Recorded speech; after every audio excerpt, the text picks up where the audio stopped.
Welcome to Legacy Engineered, the show where smart structure meets lasting success. Join Scott Arden, Chairman and CEO of Controllers Limited, as he sits down with business leaders, top entrepreneurs, and experts to uncover the strategies, stories, and structures that build lasting legacies. And now, here's your host, Scott Arden. Pas Simpson is known as the happiness engineer, working with entrepreneurs, leaders, and organizations to help them build not just successful businesses, but aligned, high-performing lives. He's built his work around powerful idea that happiness isn't just a feeling, it's a strategic advantage. Pas, welcome to the show. Oh man, Scott, thank you for having me. I'm so grateful to be here. Absolutely, my man. Wouldn't want to have a show without you. You're always super fun.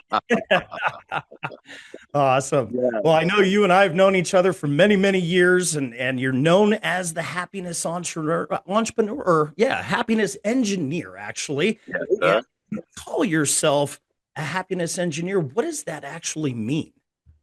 So first, I didn't give myself that title, right? I am so blessed that we are members of the Napoleon Hill Foundation, right? So I was on a call run by the foundation, the Think and Grow Rich call that they do Monday through Friday.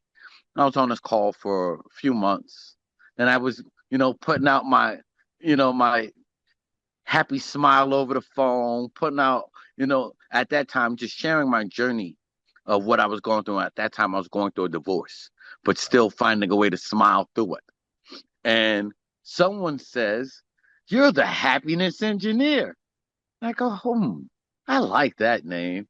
And then, our brother, Greg Reed, was on a call, I think 2 weeks later, and someone called me the happiness engineer again.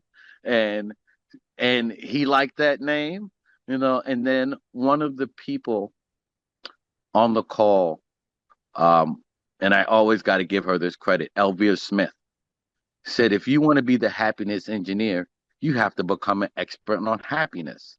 I'm like, how do you do that? She's like, you have to put in this many service hours or read this many books. I said, okay. She's like, you have to read at least 50 books on happiness. Like 50 books on happiness. She's like, but I believe in you, so I'm going to invest. And she bought me my first 15 books. Oh, wow. And I started to study. And then as I became more in tune with just being happy, one of the people who I was going to for coaching winded up needing my coaching. And I'm like, I said, the Jedi has now surpassed the master, and in that moment, I realized that I actually can coach too. At that time, I wasn't really coaching. I was putting out books. I was putting out positive, feedback, but I wasn't really coaching, and then, attending a great space called CEO Space, being around some amazing people, I started coaching. But what I realized was that most coaches, most consultants only consult you or only coach you in your business. Right. But I am a student also of Zig Ziglar, right? And Zig says a business is just an extension of your life. Correct. So if your life is in turmoil, if you are unhappy everywhere else, you're not going to find the success you need. So we started realizing and focusing on happy people, right? Being happy, healthy, whole, and complete, right? If you can be happy, healthy, whole, and complete, you not only can build a great business, you can become a better leader, right? And no one wants to go to work with a boss. They want to go to work with a great leader.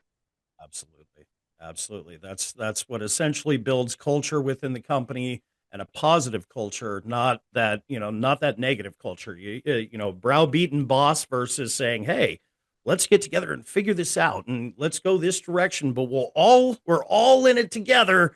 as you know, this is the direction I'm going to lead us, but I need everybody's input. So yeah, that's awesome. Yeah.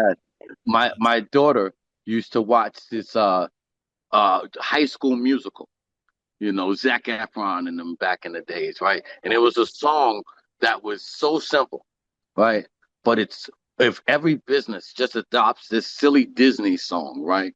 It'd change the temperament of their business, and you'll see that things become easily solvable and you become a lot more successful, right? The song was simple. We're all in this together, right? That's simple, right? We're all in this together. My brother David Corbin, talks about brand slaughter and brand culture. But most people think the brand starts with someone like you or me, the CEOs of these companies. No, it starts with the secretary, how she answers the phone. I'm so glad first Tiffany, right? You had Tiffany who always answered the phone with a big old smile. Now Tessa, you can feel their joy in being at controller, right? And then, the janitor. People ask, why are you always so nice to the janitor? Because he cleans or she cleans the office, right. right? If your office is a mess, if it's out of whack, that's the first thing your clients are going to notice. Before they notice what you're wearing, before they notice what you're saying, before you're even able to pitch whatever you're going to pitch, right? If they're greeted with a mean secretary in a messy office, you've already lost the deal. Absolutely. Absolutely.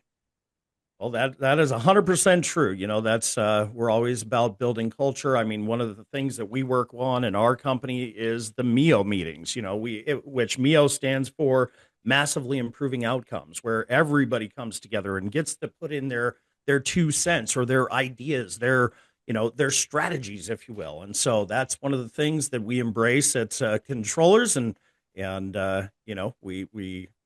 of work with our clients in that same capacity. So, One of the things I am blessed to say, so Big Happy Consultants is the company that I run. If we didn't say that, right? But we are a conglomerate of companies, right? Because we have we have met amazing people like yourself along the way. So we don't do anything you do on purpose, right? Why? Why would I compete when I can collaborate? That is something that my mentor, God rest his soul, Bernie Dorman, used to talk about all the time, right? Collaboration versus competition. We find that most people are unhappy because they're in competition. But I can't compete with you, and you can't compete with me, right? Because at the end of the day, right, I am always going to be me, and you're always going to be you. So even if we have similar dreams, similar goals, similar purposes, we're always going to see it slightly different because we sit in different skin. So if we can look to collaborate, if my brother, it, it's so funny. A young man opened up a warehouse recently in my city, and I said, I own a warehouse. They're like, you own a warehouse? I was like, yes. My brother opened up a warehouse, so I own a warehouse because I no longer am going to do that kind of work. I Right. wasn't going to do it in the beginning, but I'm definitely not going to do it now, right? Because he owns that. I'm going to refer clients to him, right? I'm going to refer people to him, right? I'm going to refer business to him, not only because I can get paid from it, right? Because when we do good referrals, we all should get paid, but because it's good to do, right? There's a Christmas carol, right? That we all sing, right?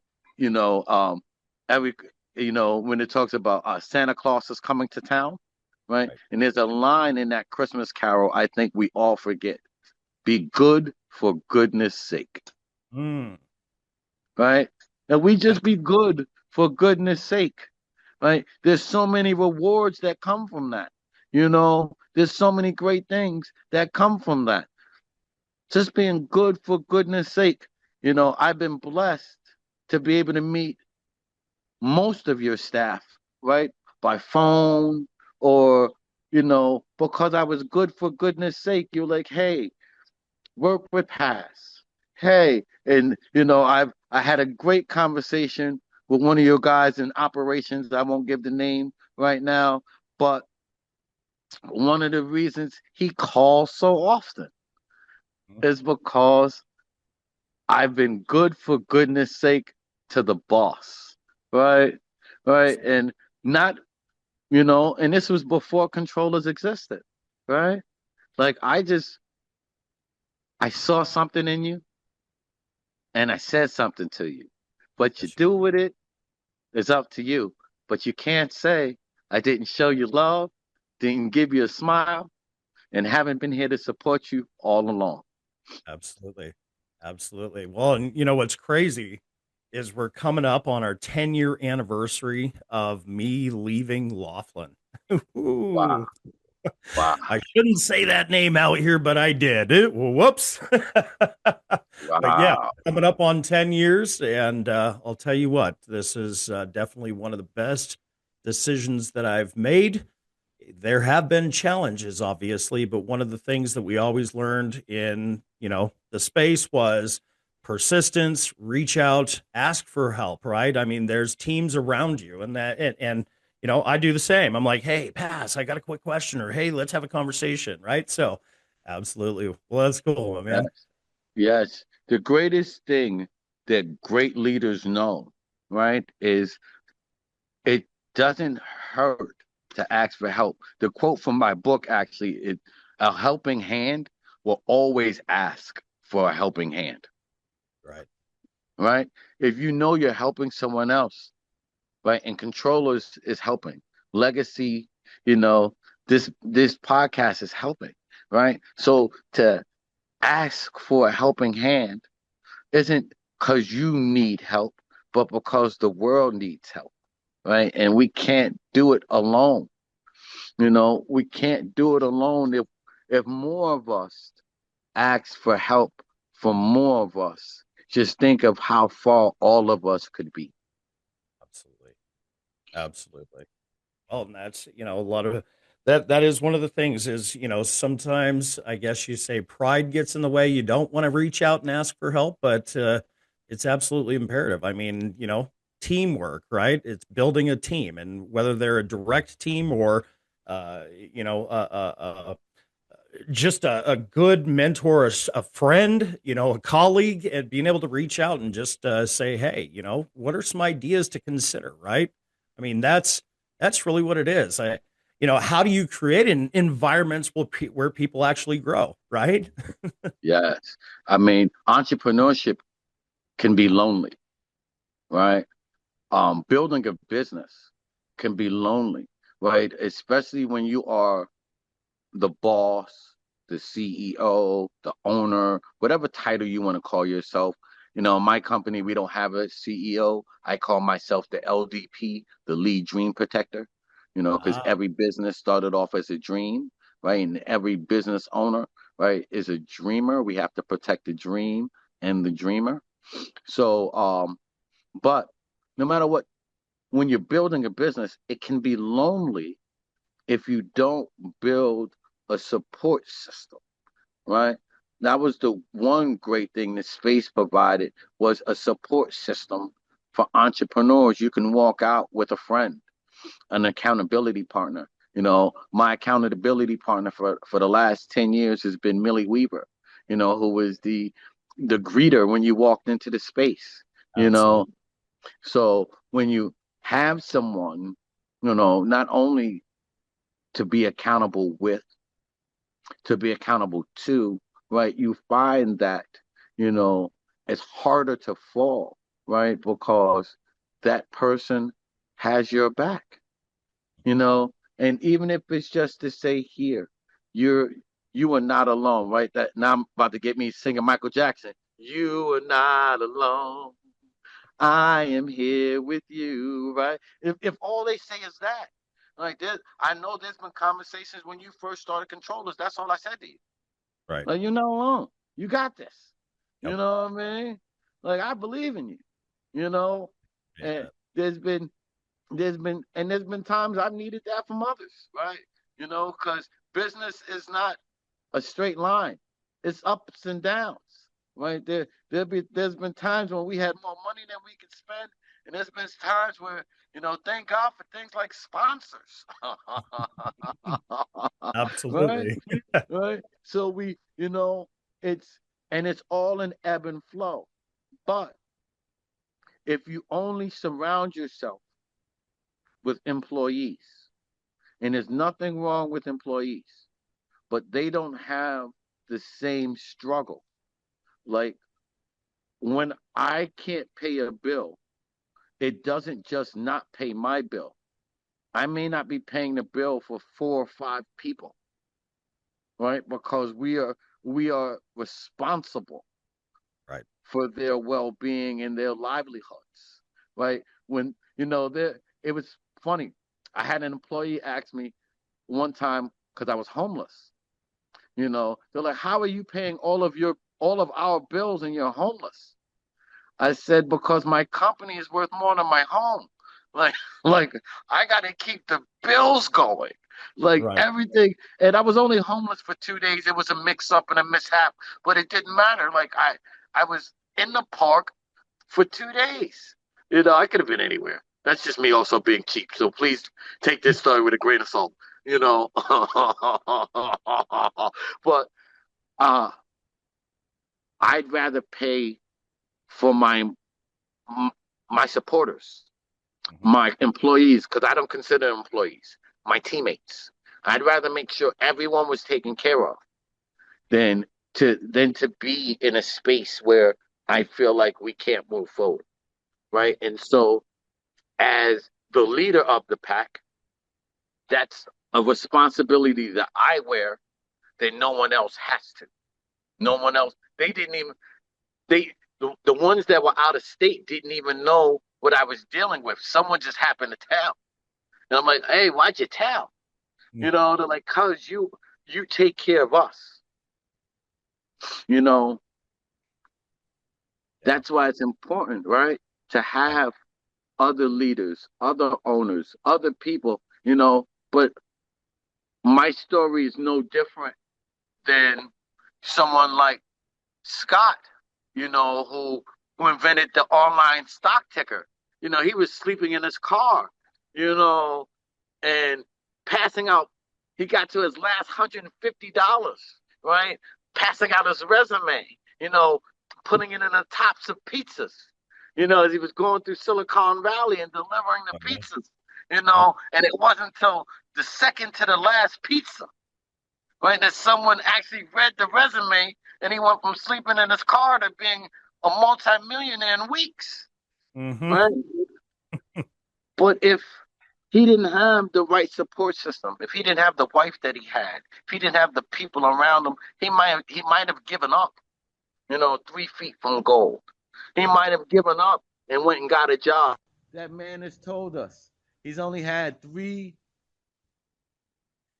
He's only had three uh, ideas in his life. Three major ideas in his life. All three of them have turned into $1 billion. Yep. Well, and All it's right, that it takes, right? It is those three ideas. three three ideas, Yep. and that's $1 billion each. What if we all can do that? Absolutely. Absolutely. Well, and that's what I was going to ask, is what's one thing someone could change tomorrow that would improve both performance and happiness? Yes, yes, yeah. So, I mean, we've had the great thing in our experience, bro, is that we've met some amazing people who've overcome some huge obstacles. absolutely. You know, and it's easy to think it's always a black thing or a white thing, or but these are people who have you know overcome huge obstacles to keep pushing, where it could be anything, right? Yourself. You were knee deep into a huge company, doing a lot of work before stepping out and saying, you know what? I've been doing all the work. Yep. I can do this. Absolutely. Right? Right there, we've come across so many people who haven't seen their greatness. The video I put out today for, I put out a daily video encouraging people was don't forget to dream, right? Yep. No Absolutely. matter how hard life may get, no matter how big the pressure may be, no matter how many times you stumble, don't forget to dream. Because if you don't dream, you can't find the happiness that you want, right? Because everything successful started off as someone's dream. That's why I call myself the lead dream protector. Every business was a dream, right? So if you don't dream, right? And sometimes people say, I go to sleep and I don't dream, but you can dream with your eyes open, right? You could walk past a place and go, that's my dream house. You can look at a woman, right, and go, that's my wife to be, right? There's so many ways for us to dream. But when we stop dreaming, we stop living. And when we stop living, we start dying. And that's where the unhappiness starts to corrode us, right? But every happy person is a big dreamer. There you go. So pause for someone who feels stuck, like they're capable of more, but not really experiencing it. What's the first shift they need to make? Get gratitude. Be grateful. Um, one of the things I always say is you cannot see the gift looking through ungrateful eyes, and we live in the present, right? If you look up the meaning of present, right, outside of now, it also means gift, right? So we live in the gift, right? Where you are right now, no matter how hard it may be, is where you need to be right now. And it's part of your testimony. You cannot spell testimony without going through test. So you may be in the test stage right now, right? You may be learning right now. When I teach my students, and we teach chess to elementary school students, right? Because we want them to learn how to think earlier, right? We tell them, how many of you want to do what you want to do when you want to do it? Every kid puts their hand up because everybody wants to be autonomous, you know.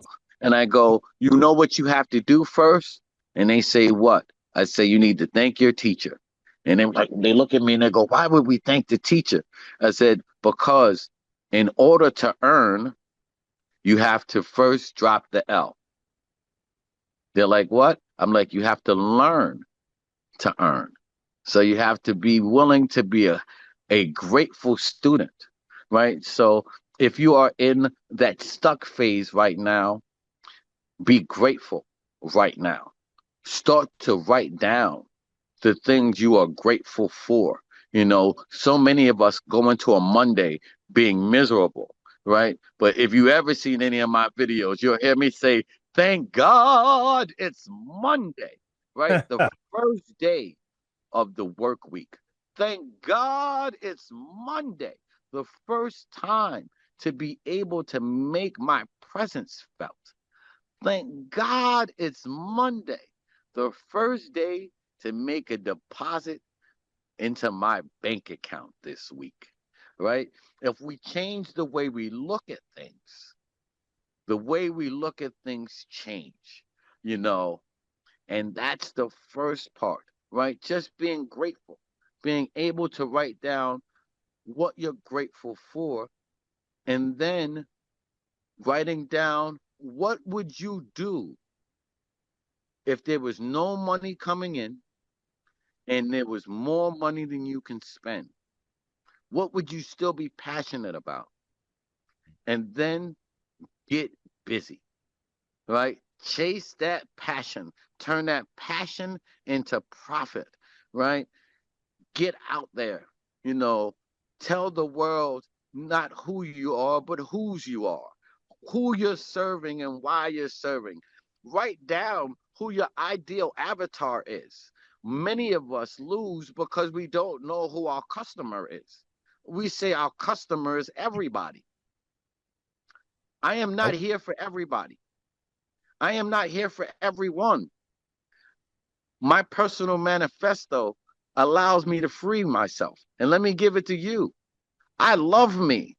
I'm worthy. Some people may not like me, but I don't care because the people that matter will be glad that I'm here, right? If you know that the people that matter will be glad that you're here, you can give it all you got. When I met Greg Reed and everyone, my house had just burned down. I had just lost everything. I had 25 cents in my pocket and literally no way home. You know, my friend who got there before me said, "You have no way home. This conference started 2 days before you got here. We have 1 day left. What are you going to do in this 24 hours that I couldn't do?" And I said, "I'm going to be me. And being me, I'm going to leave here with a whole new family." And that's what I did, right? Greg Reed became my brother. David Corbin became my big brother, right? Bernie Dorman became my mentor. You know, none of them knew I had 25 cents in my pocket. None of them knew I had no way to get home. You know, and I'm in California. I was living in New York. You know, I had no way to get home. A lady I met at that conference flew me home just because I became so friendly. She said, "If you'll be friendly with me again like this, I'll fly you home." And she flew me home, and we've been friends for through two husbands and over a decade. You know, like Yep. you know, her kids have grown up knowing me as Uncle Pass. You know, and what's so funny is before I got on that plane, my ex-wife asked me, "What am I thinking about? We just lost everything." I said, "I can sit here with you and talk to you about everything we just lost. I can beat myself up over everything we just lost. Or I can get on this plane and I can find a way to become something new. You know, I can get on this plane and I can walk in there with a new set of confidence and come out of there with a new book of business, you know." And that's what I did. You know, if I didn't take that bold move when losing everything, I wouldn't be on this podcast today. Right. I wouldn't know Scott today. And there are so many other people I wouldn't have met. Right? I wouldn't have said I've been at Sharon Lecter's house, you know, with my feet up. I wouldn't have said, you know, Frank Shankowitz, God rest his soul, Oh you yeah. know, from the Make-A-Wish Foundation, mentored me and taught me what I needed to know about running nonprofits. I had run nonprofits before then, but this is the first time that I knew what I was really doing. Because you have the guy who founded the Make-A-Wish Foundation, who built the Make-A-Wish Foundation, who did it all for free, right? Because he never took a paycheck, which is something most people don't know. Like Frank did it for free for 25 years. I couldn't Yep. do that. My family couldn't afford that. But, you know, he taught me how to build things. So the nonprofit I was running before, you know, the client I had, I took them from being a nonprofit that was worth 150,000 to me writing grants for them. The last grant I wrote for them was for 4.25 million. Nice. You know, that is because we had great mentors, great people, right? That not only believed in us, but took the time to check on us, right? I've had people like Frank, God rest his soul, just call and say hello. I'm like, you're calling to say hello? Like, yes, I had you on my mind. I'm like, awesome. You know, you know, I had my profile picture at one time was me wearing Frank Shankowitz cowboy hat with him having my baseball cap on to the back like he was I a think I gangster. remember that. You know? Yeah, I think I And I'm remember. like, yes, you know, it let, but it starts, right, with us being willing to be vulnerable wherever Absolutely. you are. And I say this for whomever needed to hear this. Wherever you are right now is where you need to be. You don't fail until you give up, right? It's not a failure because you lost some money. I've lost millions of dollars along the Same way. here. Same You here. know, like I've I've I've stopped being business partners with a few people. I've not understanding business early, I've had to disband businesses because I took on partners, when they should have just been employees. You know, there are I've messed up more times than I can tell you. And I'm thankful for each and every one of those lessons because my clients don't have to learn those lessons. Right? Right. I've learned them for them.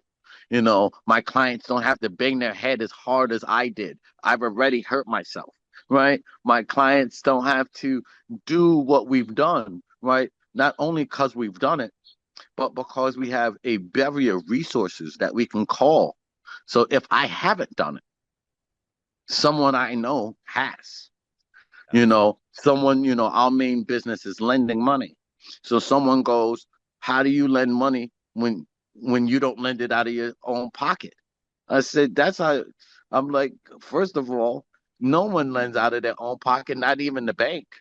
Nope. So, that's a misnomer, you know. And second of all, right, we didn't get into this to just lend money. We got into this to help solve problems, right? Absolutely. When you're Absolutely. building a business, and I'm going to say this for someone because someone needs to hear this, your business should solve a problem. If your business is not part of the solution, your business is a problem. Yep. 100%.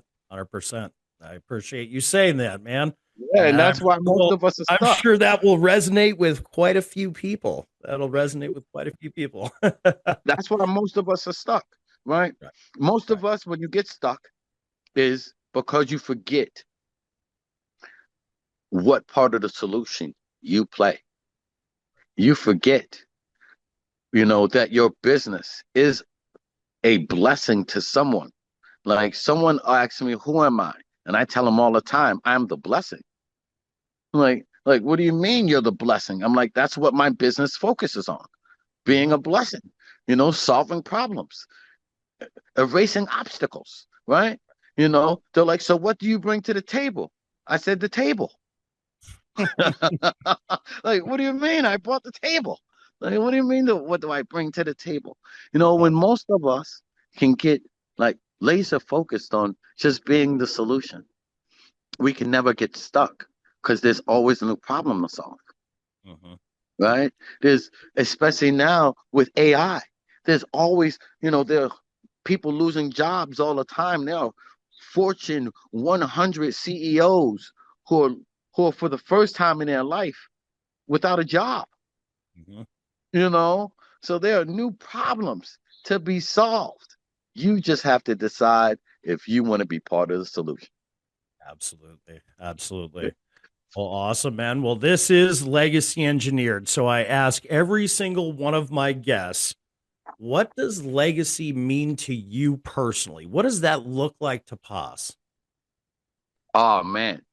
So legacy is the fruit that we bear, right? So I am blessed.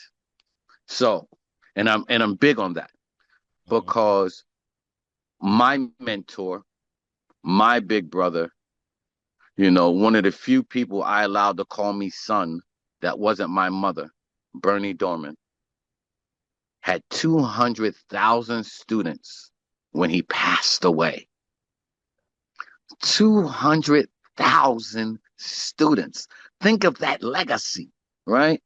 His legacy included everyone that, from the person who invented Bugle Boy jeans to the lady that discovered Oprah, right? Right. Right. Yep. When I think about legacy, I think about the fruit that he left to bear, right? We are, part of that fruit, right? I have been blessed to not only help businesses, but you know, we break generational curses. I work with gang members in my city. I work with people who are formerly incarcerated. So every business that we open for them, we break a generational curse, right? Their kids won't make that mistake. You know, it's so crazy to say that the face of the United Way in my city is a Latin king. He's a gang member Hmm. and Wow. hasn't renounced being a gang member because he understands he can only make a difference from the inside, you know. But he's, thanks to us, he's gotten his college degree. He's now working on his master's, right? But it started with, you know, us understanding what is your legacy going to be. My legacy, I want to be, is that I lifted as I climbed. Mm. Okay. Love it. I love it. Yeah.